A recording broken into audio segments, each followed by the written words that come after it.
Center for Peking University, about which I'm going to say something about in a few moments. And I just had the pleasure of spending a month on your campus in June and July. I'm writing a new book on great power relations in the 21st century. If you've never been to Beida, if you've never been to Peking University, I highly recommend on your next trip to Beijing to spend some time there. It's one of the most beautiful campuses in the world.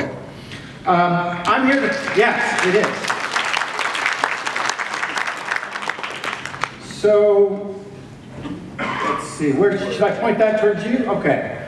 My role today, representing the university, although I want to underscore, as all professors, I speak for myself here and not representing or speaking on behalf of Stanford University. But as you just heard, we are in, I think, a very critical, dangerous time in US-China relations. You can just read the headlines there to get a flavor of what many people think. And this metaphor that we are now in a new Cold War with China, I think has, for many people, become now the new standard analogy for talking about our relationship with China. You see it not only in the United States, you see it here in The Economist, a UK publication. Tell me which way I should point this. Towards you guys or towards you? Okay. The national security strategy put out by President Trump and his administration defines China and Russia as revisionist powers seeking to change the international system. And I want to start by noting that, yes, there are some similarities with the Cold War. I know. Oh, I didn't turn it on. Thank you, sir. That helps. Turn it on. Thank you so much. We Stanford professors are very 21st century technologically engaged, right? When I was an ambassador, I had somebody do this all for me right away, so I'm not using it. Let's be clear. I think there are serious challenges in this relationship. And I think to put on rose-colored glasses and just say that there aren't troubles is an incorrect analysis. But on the whole, I think the Cold War analogy distorts a lot more than it explains in terms of US-China relations. So let me say a few words about that and then talk about what is to be done in terms of universities, especially Stanford University, in this very critical time. So first, in terms of similarities, yes, it is a fact that there are two superpowers in the world. It is not a multipolar world in my view, and in 2050, I think that will be even clearer. Yes, it is also a fact that there is ideological competition between the United States and China. That is a fact. We have two different systems of government, and sometimes we have two different systems of thinking about the economy, although that is a moving target, especially given what our current president says about markets and capitalism and private property. Sometimes he sounds more socialist than a lot of my Chinese colleagues, by the way. Third, we have global competition regarding economic assistance. That is also true. That is a unique feature between the United States and China that we do not have with any other country in the world. This fourth one, I put a question mark there because I want to know more about that. But there are many of my colleagues, especially in Washington, that believe that China seeks to revise the system and dominate the international system. I just spent a month in Beijing doing research precisely on that question. I'm skeptical about that, but that's something that would look similar if it were true with the old Cold War. And finally, the risk of some competition in a third area that could escalate out of control, something we worried a lot about during the Cold War, that risk is also part of the dynamic in US-China relations. However, I think the differences are a lot greater than that short list of similarities. First, we are the two biggest powers in the world and will continue to be so throughout the 21st century, but we are not symmetric powers when it comes to many, many issues. Most importantly, military power is just a myth to say that China and the United States are the two global superpowers. There's one that spends a lot more money on the military, that's the United States, compared to China and all the next 9 countries combined. Yes, there is an ideological competition between the United States and China in certain realms, but it is nothing like the ideological competition during the Cold War.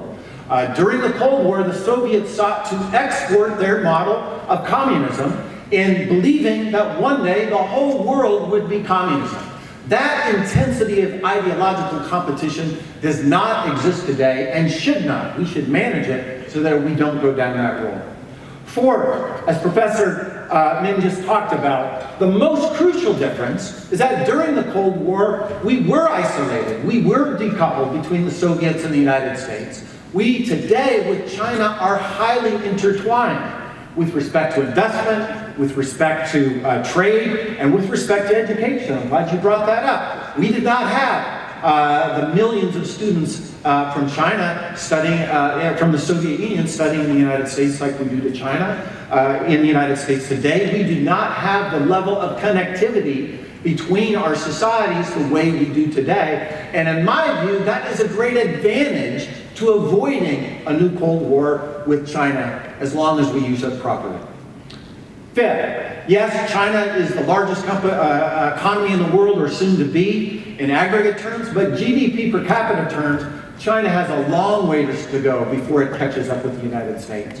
I think right now, China's 78th in the world in terms of GDP per capita. That makes it a middle-income country, and there is a lot of drama between middle-income and industrialized societies that happen, generally speaking. I think it's wrong to compare our two economies as being symmetric. Sixth, the Cold War wasn't cold, folks. Millions of people died, including millions of, hundreds of thousands of Americans fighting proxy wars with the Soviets. Thankfully, we are not doing that in our relationship with China today.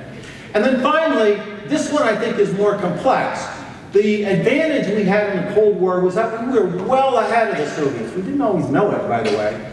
But except for nuclear technologies, we were well ahead with respect to technology, science.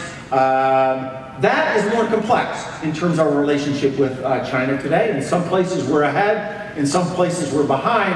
I think the challenge moving forward is to produce what Professor Min called win-win outcomes from those comparative technological advantages, but that requires management on both sides, that we don't fall into a zero-sum competition, especially in things like artificial intelligence. All right, so if that's the real situation in terms of US-Russia relations, what is the role of universities? And let me just end very briefly with these two challenges. I think Stanford, I just want to speak for myself as a professor at Stanford, we need to do two things. Understand China better and be vigilant about protecting academic freedom.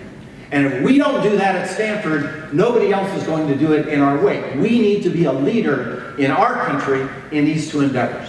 Let me talk a little bit about that for 5 minutes.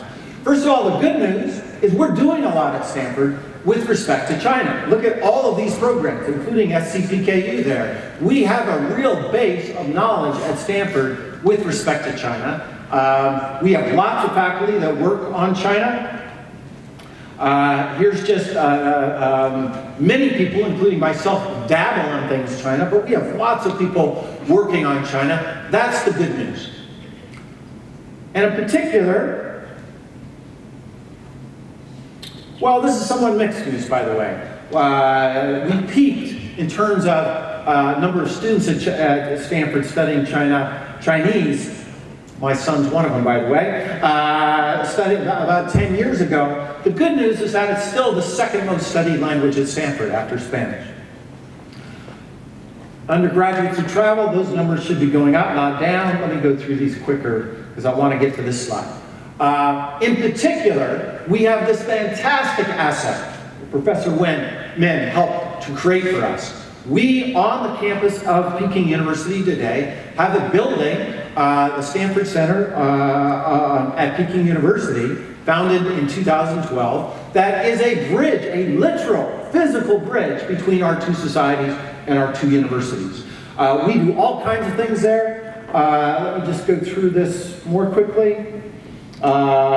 You can see that many parts of our university have anchor programs at SCPKU. It's not just political science. There's Michelle Obama. She spoke there. The only address she gave when she visited Beijing was at SCPKU. We're very proud of that. And we hope Melania Trump will come one day too. You can see the programs have been increasing except for the last year because of our difficult political relationship. And just to give you a sense of the different kinds of people that are there, this is an active, great connective tissue between Chinese and American societies, between our two universities. The bad news, next slide please. Whoops, I went too fast. The bad news is I don't think we're doing enough. When I compare to our level of knowledge about the Soviet Union 30 or 40 years ago, we have some really big gaps in our understanding about China at Stanford. And by the way, I can show you this slide about most universities in America right now. And I think it is imperative for us to deepen our study and deepen our teaching about China. You said it, Professor Min, better than I could. When I was an ambassador, I always used to say to my staff in Moscow, we are going to have disagreements with the Russians, and no amount of talking is going to paper over them. But we cannot have differences. We cannot have conflicts, especially military or economic conflicts, based on bad information or misunderstanding.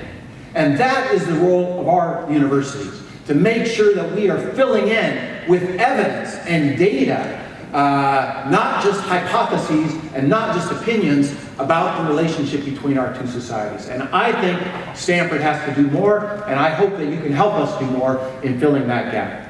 And then finally, I think it's very important that in this time of politicization, of connectivity between our two societies, that our universities maintain a deep commitment to academic freedom.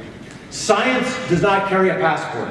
2 + 2 = 4 every day at Beida and every day at Stanford. And to try to put a label on that that's Chinese science or American science, will make us both worse off as two countries, and I would say in the international community. And I think now more than ever, therefore, we need to engage deeper with China, not pull back in this era of confrontation. And I think that is our assignment to both of us.